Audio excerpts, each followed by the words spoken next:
friends, it's Kate Dupayi with 3 Valley Yoga and Yoga Health Coaching. And just yesterday I had a friend ask me a question about the SI joint and SI dysfunction or low back or SI joint pain. So what is the SI joint, the sacroiliac joint? It's basically 2 joints that connect the spine and the pelvis. So 2 joints that help connect the upper body to the lower body. I'm quite passionate about this whole idea of the upper body and the lower body. With the practice of bowspring, there's a lot of emphasis on just re-separating the upper and lower part of the body again as we lengthen. But 2 joints, small joints, that are there to absorb shock and deal with movement forward and basically any kind of shear force or twisting or forward or back. I mean, these 2 joints absorb a lot of the shock of all of our movements, and apparently up to 30% of low back pain is secondary to the SI joint dysfunction. So it is worth talking about. And so I just want to go from my own experience as to what I do, coming from a yoga background. I'm not a physical therapist, but what I've done in the past to minimize my own discomfort with any SI joint pain. Certainly when I went through 3 pregnancies, there was some SI joint dysfunction because the 2 different causes of pain in SI joint dysfunction or pain can be either hypermobility, and during pregnancy there's more laxity in these joints, in the tissue and in the ligaments, and so that can happen. And now, starting in your 40s, going up to your 50s, there can be some fusing almost of, or just stiffening of those joints. So now I'm at a place where there might be hypomobility, so either hypermobility or hypomobility causing some pain. So I have 3 different thoughts on it and 3 different things that I try. First, maybe we'll do the foam rolling, which can be really soothing, especially I just came in from some activity outside, so it'll feel good to get on the foam roller. And so the SI joint, basically if we follow the back muscles all the way kind of down and feel the pelvis, we can feel where these joints are between the pelvis and the spine. And so we want to lay down. You can start with the foam roller at your knees, and then just lifting up and bringing the foam roller up higher until you feel like you're about on these 2 joints at this area where the lower spine meets the pelvis, the iliac crest of the pelvis. So just search around a little bit. We're going to take a wider stance with the feet, and we're going to just take a really slow movement. So wider stance, knees are kind of out, and then just slowly going from one side, so left leg letting it fall down, out to the side, and back up. And then right leg, same thing. Just letting the right knee fall out. Adjust the roller as you need to feel like you're right on the spot. If there is, and I'm not feeling any inflammation or tenderness in these 2 spots today. For me, often it's the left side. So often we'll feel it one side only, or maybe both sides, but you may tend to have one side that takes more of the force and absorbs more of the shock, maybe due to repetitive motions or repetitive activities. So just going good 5 or even 10 times slowly each side, maybe to notice whether one side is more tender than the other. If there is no tenderness or no inflammation or no stiffness there, then it should be fairly comfortable and even soothing, because you're also starting to massage some of the gluteals. So if you have one side that you want to treat more, so if I want to do my left side, I'm going to take that left leg back out to the side and And just rest there and try and stay for at least 30 seconds, maybe even up to 2 minutes, to let, try and start releasing some of that contraction and pain. Of course, going with what you feel. If it's super acute and too painful to do the rolling, then skip this, and we'll see how these 2 other exercises go. So if I want to treat one side, what I can also do, stay here. I'm going to bring my right leg back direct into alignment and come into a figure 4 position. So lifting my left leg up and placing it on my right knee. If I need to, I can shift even more, right foot coming to the left, even the upper body moving to the right. So I can really just put more of my body weight, more pressure onto the side, the joint side that's needing to be treated and having some pain. And again, just staying here as long as it's tolerable, comfortable, or until you maybe even feel some releasing. And maybe you just do it on both sides, just for time's sake. Come back out, come right back into center. Take the left foot back down. And before I take the foam roller out and move, I'm just going to bring both knees up one at a time and just give the back a little stretch in this other direction, bringing the knees in towards the chest. And then I can just slide the roller back down. And so next, I'm going to show you the series of exercises that one of my first yoga teachers, a structural yoga therapist, taught us, which was his go-to for any SI joint pain. And it's first coming into this kind of star-shaped. So you have one foot, left foot here against the right inner thigh knee. And so it may be hard to get both butt cheeks down evenly. You might think that in the case of, say, my right butt cheek being high, that I'd want to support underneath that high butt cheek. But what we'd actually want to do is rather find just a little pillow,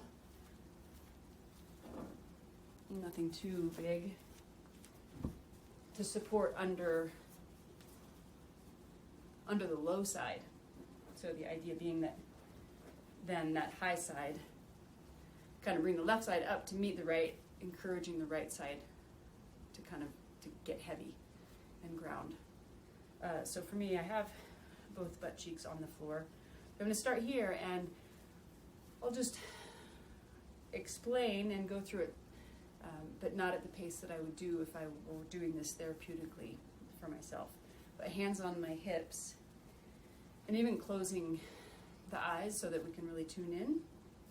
And what we're looking for is just the subtlest rocking of the pelvis, a very subtle rocking of the pelvis, going slowly.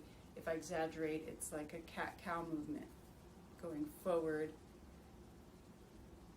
and then back. So pelvic tilts. And my teacher, Mukunda, always, anytime we're dealing with sciatica or SI joint, his main recommendation was rest. And so doing less.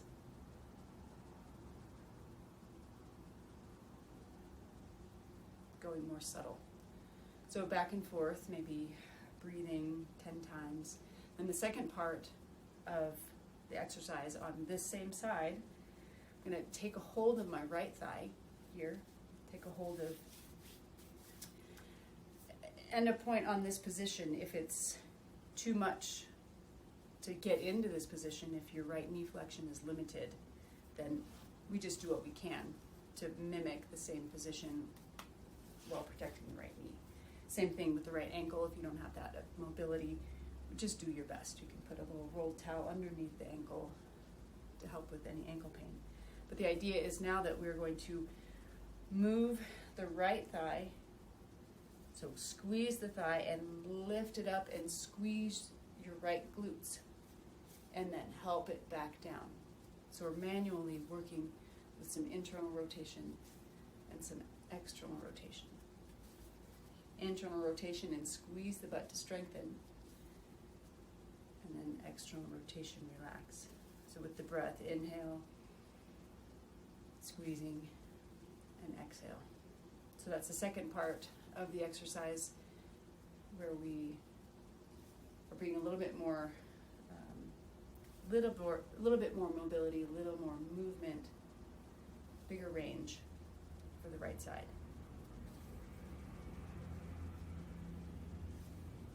So if there's hypomobility, just increasing the range of motion, working the range of motion, the flexibility will be good. If there's hypermobility and maybe some of those muscles aren't as strong as they could be, which is definitely often the case, especially during pregnancy, the idea is to strengthen the muscles. So getting some movement back, range of motion back. And so here I've been moving pretty big. We do want to isolate the movement as best we can. So just quickly review it on the other side. So here I've just switched sides. Again, settle in, butt cheeks even or not. Support accordingly under the low side. And then it's subtle, great, intuitive, really listen to your body, pelvic tilts, the first part. And again, we never want to go to the pain, to the point of pain. So if it has to be really itty bitty micro movements, then start there. And if we can't do the second part, so the second part is grabbing that thigh internally, actually using the hand, some arm strength to internally rotate the thigh and squeeze the left butt cheeks and then back down. Good, so that is, again, an exercise from my teacher Mukunda as a structural yoga therapy kind of response to SI joint pain. And then moving to the last thing, well, just classic yoga, hatha yoga, the cat-cows are always going to be good for just one, being aware of what kind of mobility you have in your pelvis. You might realize if you do it every day that you don't have a ton of mobility in the pelvis and in the hips and in the lower back. So it can never hurt to do even every morning a good 20 inhale, exhale, inhale, exhale.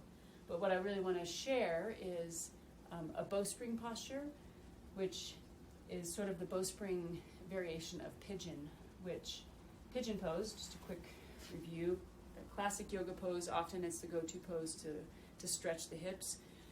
I find it too intense and verging too much on hyperextension. Even here you see my left leg is past its really a normal range of motion. So the bowspring pose, we'll start in cat-cow or all fours, and going to bring the left knee right into center and take the right leg up, and then just put the left or the right knee up against the left ankle. So it might be kind of hard to see. So the right knee, the back knee is just pushing against the ankle.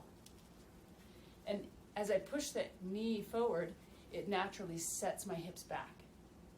So I'm not at all going for this extension. I'm keeping both hips bent, flexed, and I'm letting my low back curve, even not exaggerating, but really welcoming a low back curve. So the right knee is pushing into my left ankle. Subsequently, the left butt cheek, left hips are kind of drawing back, pushing back. And so you should feel a pretty intense stretch of all of these glutes and strong hip moving muscles. so for hip extension and for abduction. And then I just come down to my forearms. Sometimes I play with in the more strengthening way. If I want to lift up, and you can work on some of that separation of the rib cage, upper body, lower body, or you can just stay here, close the eyes, and breathe. But the action within the relaxation, as always in yoga, we're going for a balance between an effort, a muscular effort, and a softening. So the action within the softening here is this right knee pushing, drawing forward into the left ankle, the left lower leg, and then my left hip just kind of drawing back. And so to switch sides, we'll review, start in all fours. This time I'm going to bring my right knee kind of into the center, more towards the center, kind of as we would do in pigeon. But technically I've got my right knee more off to the side, towards the right hand. And then that left, it's not, well, the knee is touching the floor, and so it's my lower quadriceps that are pushing into my right ankle this time. And so it's my right hip that's just kind of energetically reaching back in the big stretch of the right glutes. So this is something I do also to manage some dysfunction I have in my right hip joint, some arthritis. Helps. It's grounding. The femurs kind of get pushed back, helps to open up the pelvic floor.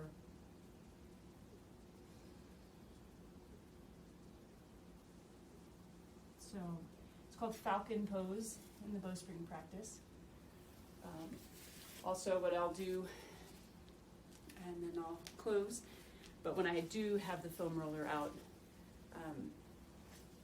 this is a bit more just kind of free-for-all rolling, but I'll lean off to the side, get onto that left butt cheek so that I cover really all of the gluteal muscles, and just kind of roll and get both sides. So it's, I try and do that almost daily. Don't always get there, but so I hope that that helps. I hope that that's sort of gives you some new insights into your SI joint. Okay, thank you. Namaste. I'll see you soon. Bisous.